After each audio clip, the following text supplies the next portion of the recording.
Lately, everybody has been talking about a Switch Pro, a new Switch on the horizon. There's something coming. We've seen rumors about something coming later this year, at the end of the year. Possibly, we thought maybe we'd see something in July. That's usually when they announce new hardware, if they're gonna do it. That's where we saw the Lite. That's where we saw the OLED. But this July came and went. We saw nothing. We are into August, and there's a new rumor, and this one, I have to say, is very, very interesting, because it's actually something that we've been talking about on this channel for quite some time. Now, again, this is just a rumor. We don't actually know if this is coming, but you know, I've seen a lot of people start to cover this, and it's, like I said, it's something we've been talking about, something I think is going to happen with the Switch family before we see a Pro, and that is a new Switch Lite. So what we have right now, it looks like whoever this person is that put this out, it's written very well. I'll try to get a link so you can just see exactly what it is. I'll put that down below, but essentially what it's saying is that we are getting a new Switch Lite sometime in early 2023, and that kind of lines up with exactly what we've been hearing. Again, we don't know if any of this is true, we'll see, but it does line up with all these things we've been hearing. So there's that, a new Switch Lite, and it's going to have a 20 to 30% bigger screen, I think. I may be off on that, but it's gonna have a bigger screen. This says nothing about OLED, but I would imagine if they're gonna put a bigger screen in this thing, they're probably gonna go ahead and move to the OLED screens just like they did with the other Switch. I don't see really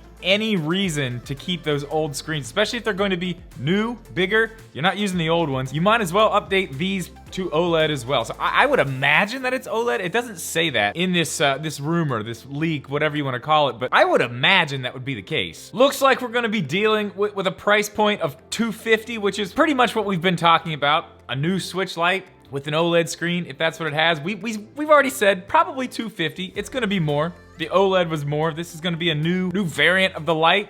It makes sense, $250. But the biggest part about all of this is what they are saying the name of this is going to be. They're saying this is going to be the Switch Lite 5G. So they're saying this thing's gonna have 5G built in. If you've been paying attention, you've probably seen that I reposted on the community tab a video that I did 2 years ago talking about 5G on the Switch. And we're gonna come back around to that because I do wanna talk about how I feel about this entire situation. But from what it looks like, from what we're being told with all the information that we have, which is not a lot, and again, might not be true, but it looks like whatever service you're gonna have, it looks like it's gonna be at&t, Verizon, T-Mobile, but you're not actually gonna have to go get a plan from them if you don't want to. You're not gonna have to walk into at&t and do it. It looks like they're gonna bundle it in with the Switch when you buy it. So will they put it, you know, as another tier with the Switch Online stuff? Maybe. That would probably make sense. If they're gonna do another tier, you would have everything else plus your yearly subscription for your 5G. Obviously, that's the way I would go. I already have the expansion pack, so you know, adding whatever that is on top of that would probably be fine for me. But a lot of people are saying I don't need 5G on my Switch. I'm never anywhere where I don't have Wi-Fi. And that's the thing, a lot of people really aren't. And I can see this not being a thing that some people would really care about, because you say, oh, well, I'll just, I'll hook it up to my phone. If we're in the car on a trip, wanting to play something, if I have 5G on my phone, I should be able to just hook my Switch right up to that and everything's fine, right? Yeah, I mean, that totally works. A lot of people don't need this, but to have that and not have to use your phone to connect it just kind of takes a step out of it. And another thing that I brought up in that video, we'll talk about this, 5G is something that we don't have in the United States as well as, let's say, somewhere like Japan. Their infrastructure with their online stuff is far above ours. Not to say ours is the worst ever, but it's not as good as theirs. It is getting better here though. 5G is in most major cities now. I know I'm not in a major city, but we have 5G here, and in some places, the 5G, not here, but some places the 5G is faster than the internet I have in my home. And the internet I have in my home is plenty enough to play video games. I can play anything online. I can download games. And another thing that I can do pretty well on this internet here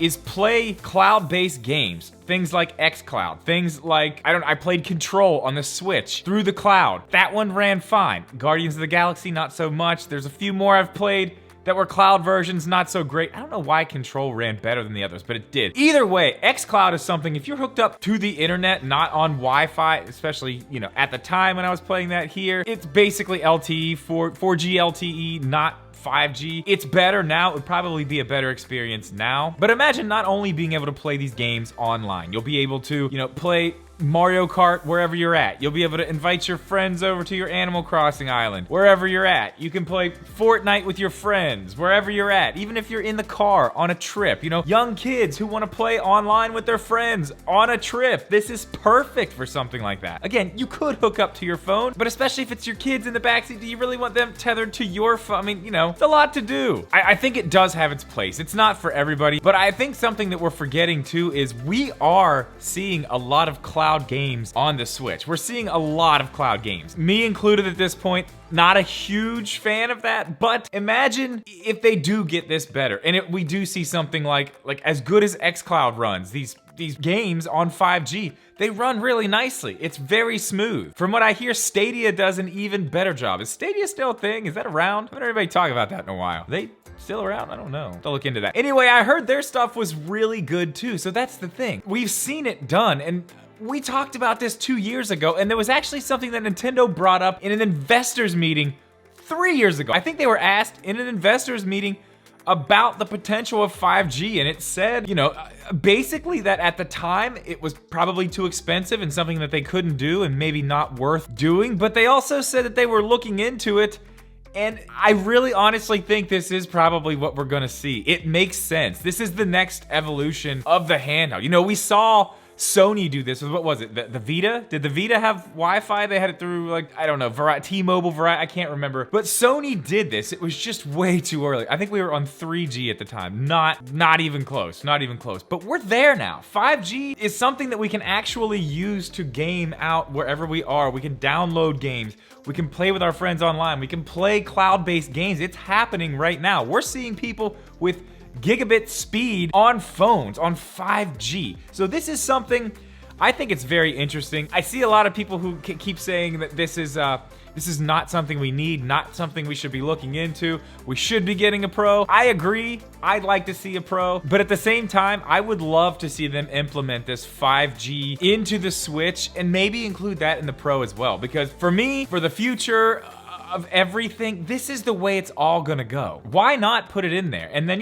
let's get, the other things we've been waiting on, just normal stuff like Netflix, like Disney Plus. That'd be great. For me right now, those things don't matter on the Switch because I don't need them at home. I need them, out when I'm not here. If I don't wanna look at that stuff on my phone, if I don't wanna watch Disney Plus on my phone, if I'm out doing something, I can do it on the Switch. That would be great. And to have a 5G connection to be able to do that on, I think would be fantastic. Let me know what you guys think about this. This is a very interesting thing. I know everybody's excited for the Pro, and I think it's all coming. But as I've been saying for the past, the past few months, I don't think that's the next thing. I think it is a Switch Lite. And if it's got 5G and an OLED screen, I'm excited. That's really exciting to me. But guys, let me know what you think down in the comments. That is all I have for this one, guys. As always, thank you so much for watching this video. Please leave a like. Make sure you are subscribed, and we will see you in the next one.